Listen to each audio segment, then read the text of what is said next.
몸은 하나인데 많은 지체가 있고 몸의 지체가 많으나 한 몸임과 같이 그리스도도 그러하니라. 우리가 유대인이나 헬라인이나 종이나 자유인이나 다 한 성령으로 세례를 받아 한 몸이 되었고 또 다 한 성령을 마시게 하였느니라.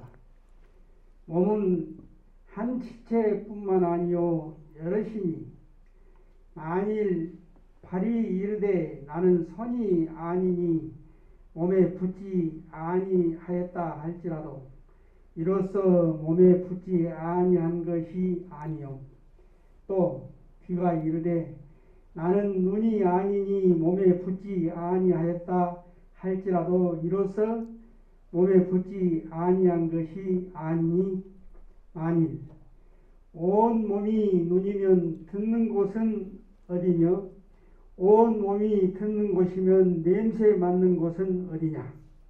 그러나 이제 하나님이 그 원하시는 대로 지체를 각각 몸에 두셨으니 만일 다 한 지체뿐이었으면 몸은 어디냐. 이제 지체는 많으나 몸은 하나라. 눈이 손들어 내가 너를 쓸 데가 없다 하거나 또한 머리가 발들어 내가 너를 쓸 데가 없다 하지 못하리라.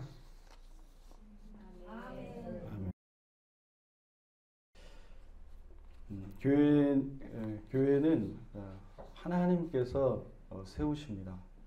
그래서 교회는 인간이 세우는 것이 아니고 하나님의 전이고 하나님께서 세우시는 줄 믿습니다. 그래서 하나님의 소유인 것이죠.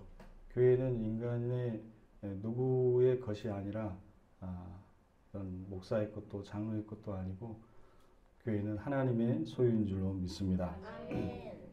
그래서 하나님께서 세우시고 하나님께서 인도해 가시는 것이죠. 성령을 통하여서 여러분의 심령 가운데 성령을 부여해 주시고 또 그 성령이 하나 되게 하심을 힘써 지키라고 말씀하셨습니다. 그래서 그 성령의 능력 안에서 교회는 하나가 되는 줄로 믿습니다. 예수님께서 요한복음 마지막 장에 지난주 설교했지만요, 베드로에게 마지막으로 하신 말씀은 내 양을 먹이라라는 말씀이었습니다. 그 양을 먹이라고 할 때 그 양은 누군가의 양이 아니라 주님의 양입니다. 그래서 예수님께서 우리에게 목회자에게 주님의 양을 맡겨주신다라는 말씀입니다. 그래서 목회자는 주님의 양을 대신해서 주님 대신해서 먹이는 대리 역할을 할 뿐인 것입니다. 그러므로 교회는 하나님께서 불러내신 사람들이 모인 곳입니다. 그래서 교회라고 하는 헬라어도 에클레시아라고 하는데 에크라고 하는 것은 밖으로 불러내었다. 그래서 밖으로 불러낸 사람들의 모임을 교회라고 하는 것입니다. 그래서 하나님께서 한 사람 한 사람을 부르셔서 우리 고백이라고 하는 교회 공동체를 삼으신 줄 믿습니다. 그래서 여러분들이 그냥 고백교회에 나왔다고 생각하시면 안 돼요. 그거는 하나님의 뜻이 있고 섭리가 있고 하나님의 인도하심이 있는 줄로 믿습니다. 하나님의 부르심의 조건은 무엇인가? 그것은 어떤 사회적 지위가 높고 또 물질적으로 많이 가졌고 힘이 있고 잘난 사람들을 부르시는 것이 결코 아닙니다. 그런 조건은 하나도 없습니다. 하나님께서 우리를 부르시는 부르심의 유일한 조건은 그것은 바로 부르심에 응답하는 것입니다. 주님께서는 오늘도 무탄 영혼들을 부르십니다. 그래서 그 부르심에 응답하는 자들이 바로 주님께서 구별하시는 교회의 하나님의 백성이 되는 것입니다. 예수님은 성경에서도 수많은 사람들을 부르셨습니다. 그러나 많은 사람들은 근심하면서 자기 곳으로 돌아가 버리고 말았습니다. 재물이 많은 청년도 근심하며 돌아갔습니다. 여러 가지 이유로 주님의 부르심에 응하지 않았어요. 그러나 어떤 사람들은 그물을 깁고 있다가 그물을 던져버리고 주님을 따랐고, 어떤 사람은 겉옷을 던져버리고 주님을 따랐고, 마태 같은 사람은 세관에 앉아 있다가 주님의 부르심을 듣고 주님을 따라 나셨던 것입니다. 그런데 주님이 우리를 부르셨다라는 말씀은 그냥 단순히 이름을 불렀다 그런 말씀이 아니에요. 하나님께서 누군가를 부르셨다라고 하는 것은 하나님의 행동을 포함하고 있는 말씀입니다. 그러니까 누군가를 불렀을 때는 그 부르심을 책임을 지겠다는 얘기예요. 내가 너를 불렀을 때 내가 너를 책임지겠다라는 말씀인 것입니다. 그래서 여러분들은 하나님께서 부르셔서 하나님께서 인도하시고 하나님께서 책임지는 하나님의 자녀가 된 줄로 믿습니다. 그래서 하나님의 부르심에서는 후회하심이 없다고 말씀하고 있어요. 그래서 여러분을 부르심에는 후회하심이 없습니다. 때로 우리가 그리스도인으로 살아간다라고 하는 게 쉽지 않잖아요. 그래서 그리스도인으로 살아갈 때 여러 가지 유혹도 많고 여러 가지 우리를 넘어지게 하는 시험들도 많이 있습니다. 그래서 그 가운데서 우리 주님께서 나를 주님의 자녀로 삼으시고 그렇게 그리스도의 장성한 분량에 이르기까지 인도해 가시는 그 과정 속에서 우리를 빚어가시고 우리를 다듬어 가시는데 긴 인내의 시간이 필요할 수 있습니다. 그러나 결코 주님께서는 여러분을 결코 포기하지 않는다는 사실을 믿으시기 바랍니다. 그래서 야곱을 처음에 부르셨을 때도 내가 너를 정말로 인도해서 너가 정말 내가 원하는 그 사람이 되기까지 내가 너를 결코 떠나지 않겠다라고 그 야곱의 사닥다리 사건에서도 그런 말씀을 하신 것을 우리는 볼 수가 있습니다. 그래서 또 이스라엘 백성을 이집트에서 부르셔서 가나안 땅으로 인도하실 때도 40년이라고 하는 긴 시간이 걸렸어요. 그래서 하나님의 부르심에는 분명히 칭의적인 것이 있어요. 하나님께서 내가 너를 불렀다라고 하는 것 자체 속에 구원이 있습니다. 불렀다라고 하는 그 시작점에 이미 구원이 시작된 것이죠. 그러나 그 구원은 거기에서 끝나는 것이 아니라 바로 우리의 삶의 여정 속에서 그 구원은 계속해서 이루어가는 것이라고 사도 바울은 이야기하고 있습니다. 그래서 광야의 여정 속에 있다고 할지라도 우리의 삶이 때로는 광야의 삶 속에 있다고 할지라도 반석을 쳐서 하나님의 물을 내고 또 하늘에서 주님의 말씀을 통해서 만나의 말씀을 통해서 먹이시고 외출하기를 통해서 먹이시고 그 인도하심 속에서 경험하는 생수와 같은 은혜를 경험하며 우리의 신앙은 성장해 가는 줄로 믿습니다. 그렇다면 주님께서 우리를 부르신 이유는 무엇일까? 부르심의 이유는 무엇일까? 구약에서 출애굽 사건에서는 출애굽시킨 이유를 출애굽기에서는 하나님께 예배드리기 위함이었다라고 말씀하고 있어요. 예배드리기 위해서. 또 하나는 내 백성을 삼기 위해서. 이 이스라엘 백성을 내 백성을 삼기 위해서 그들을 부르셨다라고 말씀합니다. 신약 성경에서 보면 에베소서 2장 7절에 우리를 부르신 이유는 그리스도의 은혜의 지극히 풍성함을 오는 여러 세대에 나타내려 하심이라고 말씀하고 있습니다.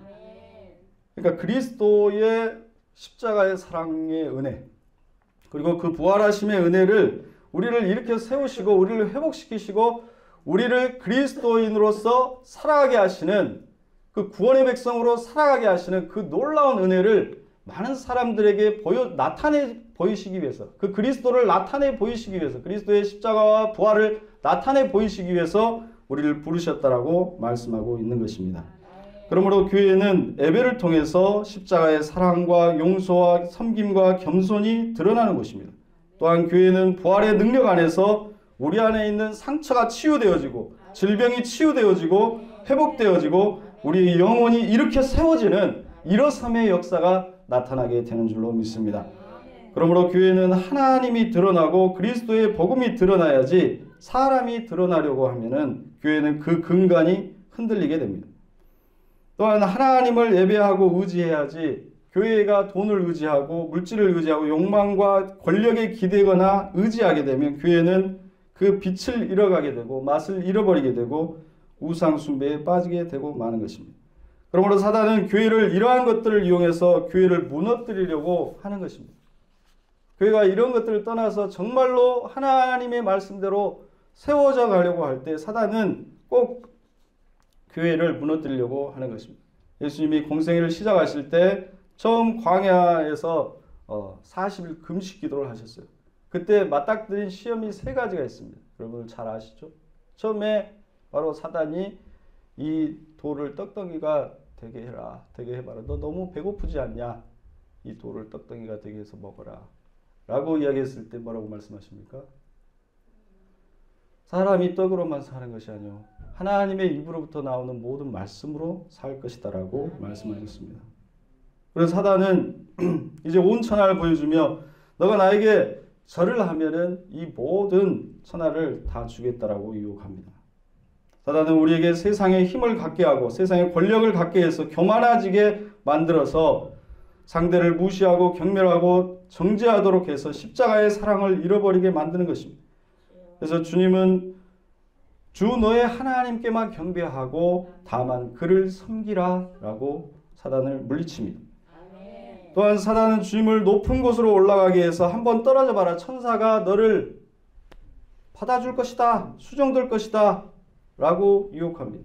사단은 이와 같이 교회가 눈에 보이는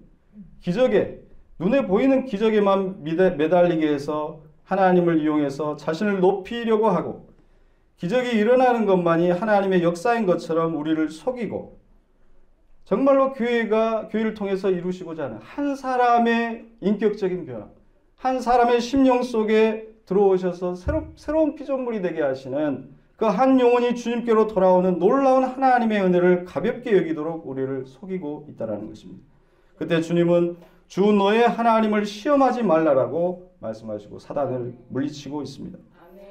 오늘날도 주님이 세우신 교회는 여전히 이러한 사단의 시험을 받고 있습니다. 왜냐하면 오늘 말씀과 같이 교회는 그리스도의 몸이기 때문에 그렇습니다. 오늘 말씀에서 그리스도의 몸이라고 말씀하셔요. 그래서 하나님은 교회를 그토록 사랑하시는 것입니다. 그래서 교회를 나의 신부라고도 이야기합니다. 요한계시록에서는 나의 신부라고 이야기합니다. 사도행전 20장 28절에 교회는 하나님이 자기 피로 사신 교회다. 자기 피로 사신 교회라고 말씀합니다. 그 정도로 하나님께서는 교회를 사랑하셔요. 그래서 교회를 지키실 것입니다. 교회를 통해서 일하시고 교회를 통해서 복을 주시는 것입니다. 교회는 하나님께서 가장 사랑하시는 그리스도의 몸인 것입니다. 여러분들이 교회를 어떻게 생각하는지, 교회를 얼마나 사랑하는지 저는 잘 모릅니다. 세상 사람들은 교회를 우습게 생각하는 경우가 많아요.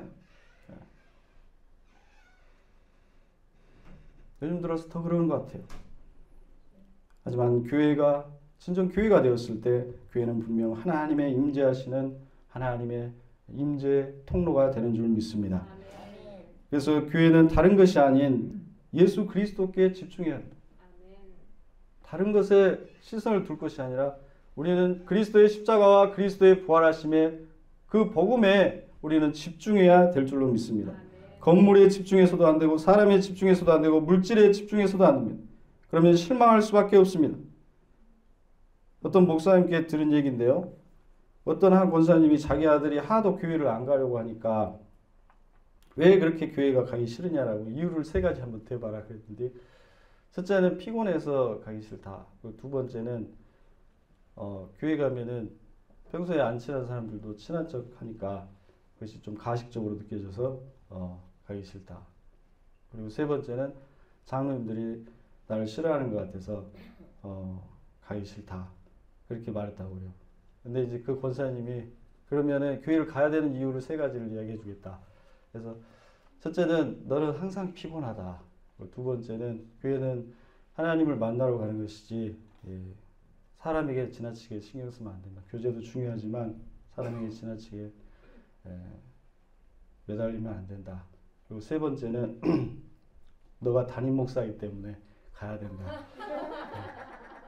너가 안 가면은 예배를 집전할 사람이 없다. 그런 얘기를 했다고 합니다. 우스운 이야기지만 뼈가 있는 이야기입니다. 교회는 모든 것에 있어서 그리스도가 중심이 되어야 됩니다. 예수 그리스도가 중심이 되어야 하고 그리스도가 드러나야 될 줄로 믿습니다. 물론 교회는 불완전하고 연약한 사람들이 오기 때문에 때로는 힘들 수 있습니다.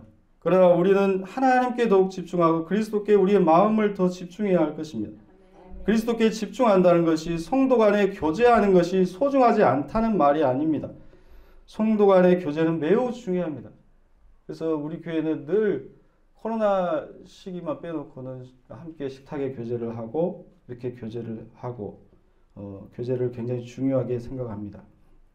그런데 우리가 서로를 대할 때도 함께 교제할 때도 그리스도를 사이에 두고 대해야 된다는 거예요. 그리스도를 사이에 두고. 이거는 보네포 신학자가 성도의 공동생활이라고 하는 그 책에서 기록하고 있는 말씀입니다. 그리스도를 사이에 두고 너희가 교제해야지 그것이 영적인 교제가 되지. 그렇지 않고 그냥 그리스도를 빼버리고 하는 교제는 그건 육적인 교제로밖에 남지 않는다라고 말씀하고 있어요. 그래서 그리스도 안에서 서로를 바라봐야 하는 것입니다. 그리스도 안에서 서로를 바라보면 상처받기보다는 서로를 위해서 더 기도해 줄 수 있는 것입니다. 아무리 어린 사람에게도 그리스도 안에서 대해야 되는 거예요. 아무리 어린 사람, 아무리 친한 사람도 마찬가지로 그리스도 안에서 대해야 합니다. 아무리 연약한 사람에게도 그리스도 안에서 그리스도를 사이에 두고 대해야 될 것입니다. 교회가 그리스도를 사이에 두고 모이지 않는다라고 한다면 그것은 세상의 다른 친교 모임보다 못할 것입니다. 다른 친교 모임은 재밌기라도 하지만 교회는 그렇게 재미가 없을 때가 더 많습니다. 그러나 세상 모임은 잠깐의 즐거움을 줄 수는 있지만 세상 모임이 영혼의 안식과 평안을 줄 수는 없습니다. 진리 안에서의 기쁨을 줄 수는 없을 것입니다. 그래서 교회는 우리의 영혼의 안식처이고 하나님의 품인 것입니다. 우리는 우리 안에 계시는 그리스도를 나타냄으로써 영혼의 기쁨을 얻는 것입니다. 오늘 말씀에서 교회는 그리스도의 몸이고 우리는 각 지체라고 하는 말씀은 우리가 그리스도 안에서 한 몸이 되었다라는 말씀입니다. 우리들은 각기 성격도 다르고 취향도 다릅니다. 생각하는 것도 다르고 살아온 역사도 다 다릅니다. 건강한 성도도 있고 우리 교회는 몸이 아픈 성도들도 많이 있습니다. 그런데 그리스도 안에서 만났을 때 우리는 한 몸이요 한 지체가 된다는 말씀입니다. 이 말씀은 어떻게 보면 굉장히 이상적인 말씀처럼 들릴 수도 있을 것입니다. 우리가 부부 사이라고 할지라도 서로를 이해하고 살아가는 것이 결코 쉽지 않습니다. 제 아내와 16년간 결혼 생활이 있고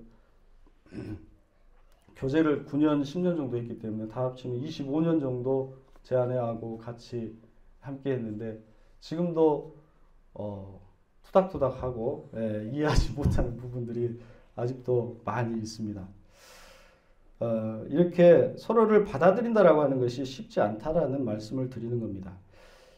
교회 공동체도 마찬가지일 것입니다.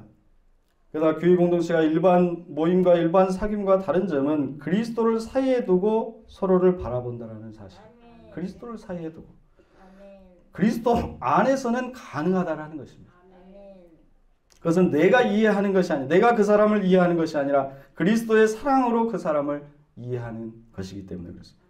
그리스도가 우리를 용납하시고 그리스도가 우리를 사랑하시는 그 사랑으로 우리가 서로를 용납하고 이해하고 받아들일 수 있다라고 한다면 그것이 바로 참된 교회에 비치고 그것이 바로 교회의 영광이 된다라는 말씀입니다.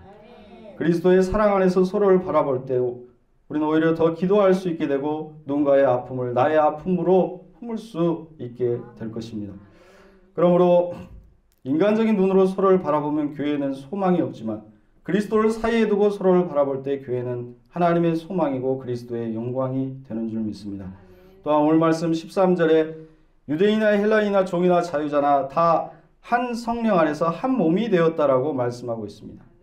교회는 성령의 임재가 있는 곳입니다. 우리 안에 성령님께서 살아계신다라는 거예요. 그것을 꼭 잊어서는 안 돼요. 여러분들은 성령의 사람이에요. 그리스도를 믿는다라고 하는 것은 성령의 사람이 된 것입니다. 고린도전서 3장 16절에 너희가 하나님의 성전인 것과 하나님의 성령이 너희 안에 거하시는 것을 너희가 알지 못하느냐라고 분명히 말씀하십니다.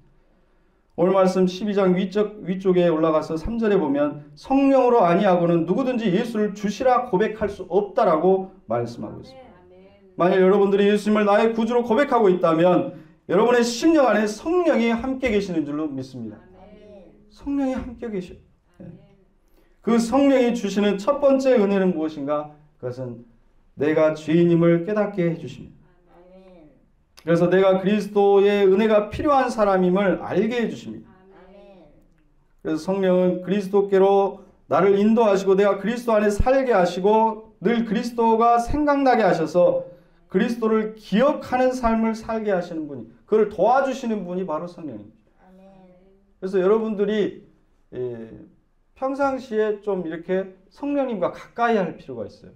그래서 성령님과 가까이 하고, 왜냐하면 기도할 때도 성령님을 생각하세요. 기도할 때도 성령님 생각해서 하면은 말씀이 생각나게 하시고 그리스도가 생각나게 하시고 하나님의 마음이 떠오르게 하시고, 성령님은 하나님의 마음과 그리스도의 말씀을 생각나게 하시고 기억나게 하시고 그렇게 우리를 도와주시는 분이십니다. 그래서 여러분 안에 계신 성령께서 서로를 이해하고 사랑할 수 있도록 도와주시고 격려해 주시고 인도해 주실 줄 믿습니다. 이와 같이 바울이 셨기 때문에 아볼로를 많이 따랐어요. 그리고 또 어떤 사람들은 바울이 세웠기 때문에 바울 사도의 말씀을 들어야 된다. 근데 바울은 또 다른 교회들을 막 개척하고 다니기 때문에 바울의 영향력이 계속 있을 수는 없는 거거든요. 그러니까 이제 바울파가 있었고, 또 어떤 사람들은 나는 베드로파다. 베드로가 고린도 교회에 들린 적이 있어요.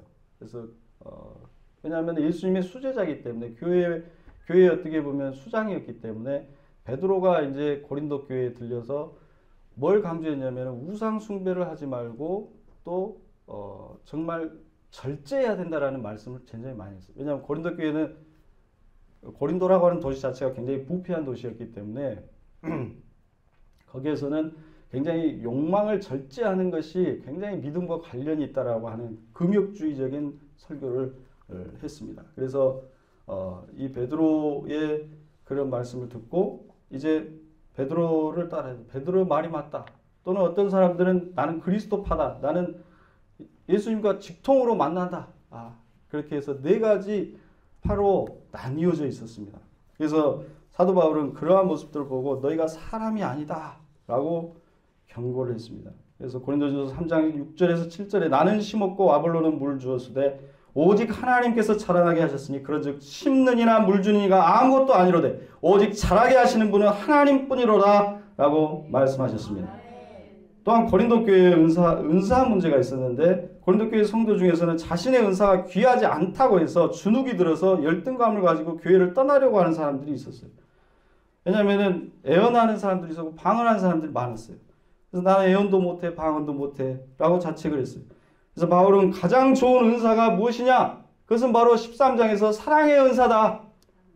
너희가 은사를 하나님의 선물로 생각하지 않고 은사주의로 가게 되면 은사가 마치 하나님께서 주신 하나님의 어떤 나의 지위를 높여주는 신앙의 어떤 수준을 높여주는 것으로 생각하면 안 되고 그것은 섬기기 위해서 교회를 그리스도를 나타내기 위해서 주신 하나님의 선물인 것이지 그것을 자랑거리로 삼는 것은 잘못된 것이다라고 단호하게 말씀하고 사랑으로 서로를 세워나가야 된다라고 말씀하고 있는 것입니다. 그래서 이제 바울은 한 몸이 여러 개의 지체들로 구성되어 있음을 말씀해 주고 있습니다. 몸은 하나이지만 지체는 여럿인 것입니다. 또한 지체는 여럿이지만 몸은 하나인 것입니다. 손도 있고 발도 있고 눈도 있고 코도 있고 입도 있고 귀도 있습니다.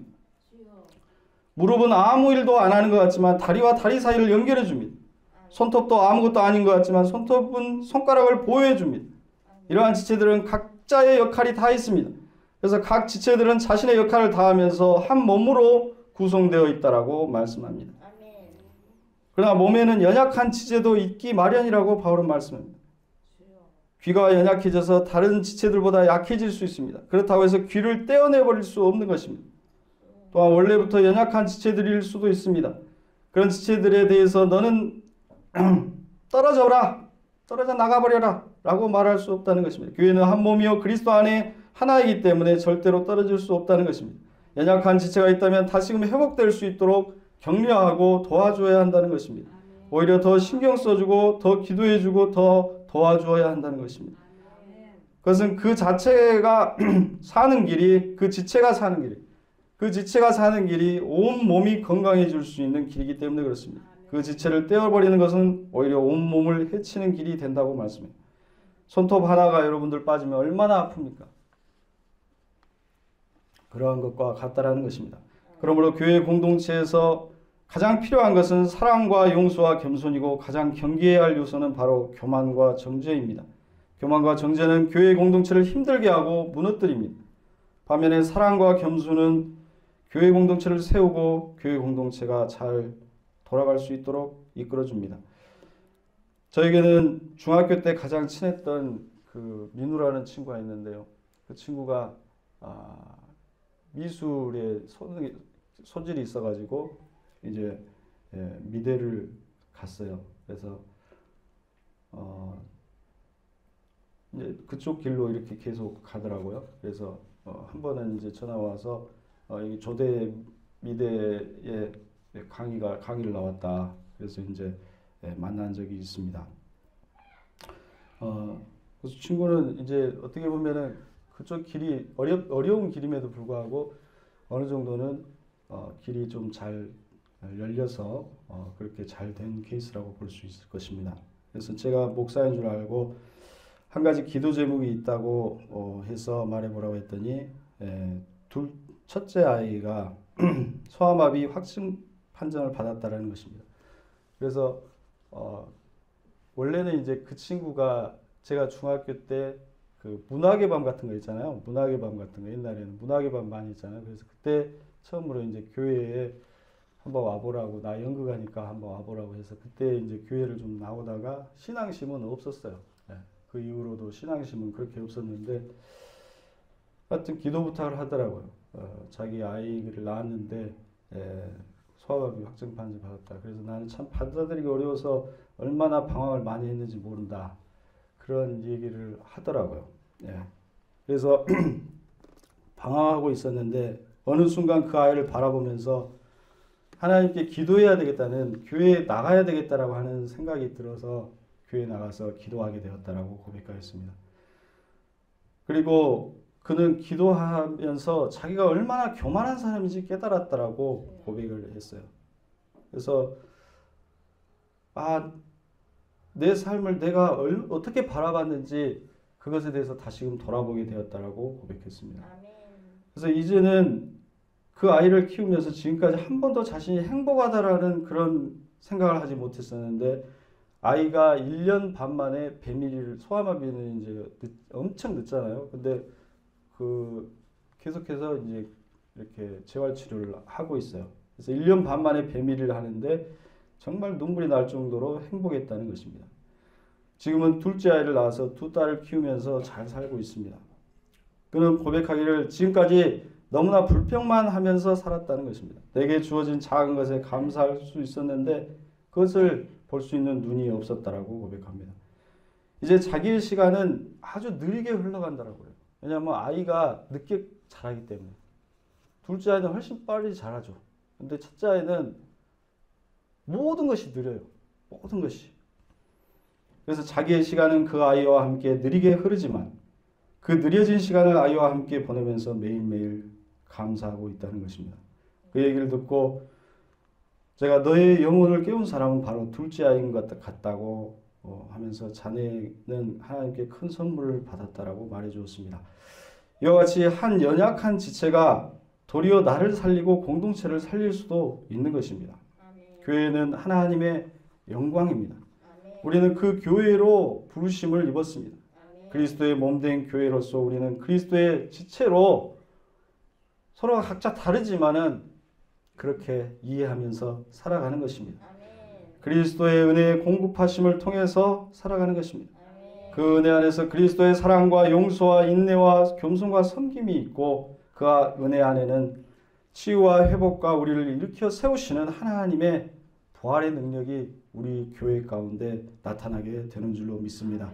교회가 그런 하나님이 찾으시는 그리스도의 신부요 그리스도의 몸된 교회로서 빛을 내고 맛을 내는 그런 고백교회가 될 수 있기를 주님의 이름으로 축원합니다. 기도하겠습니다. 사랑해 주님 감사합니다. 우리와 같이 연약한 자들 한 사람 한 사람 주님의 교회 가운데로 불러주시고 자녀 삼아주시고 그리스도의 몸을 삼아주시니 감사를 드립니다. 여전히 우리가 연약하지만 한 명 한 명 빚어가시는 그 주님의 손길 안에서 주님 우리가 자라가게 하시고 성령의 인도하심 안에서 우리가 하나가 되게 하여 주옵소서. 우리 안에 그리스도의 사랑과 용서와 오래 참음과 겸손과 섬김이 있게 하시고 그리스도의 부활의 능력 안에서 회복과 치유와 일어섬이 있게 하여 주시옵소서. 그래야 이 고백교회가 연약하지만 그리스도의 빛을 발하고 그리스도의 맛을 내는 이 땅의 빛과 소금이 되게 하여 주옵소서. 우리를 사용하여 주시옵소서. 감사드리며 예수 그리스도의 이름으로 기도드리옵나이다. 아멘.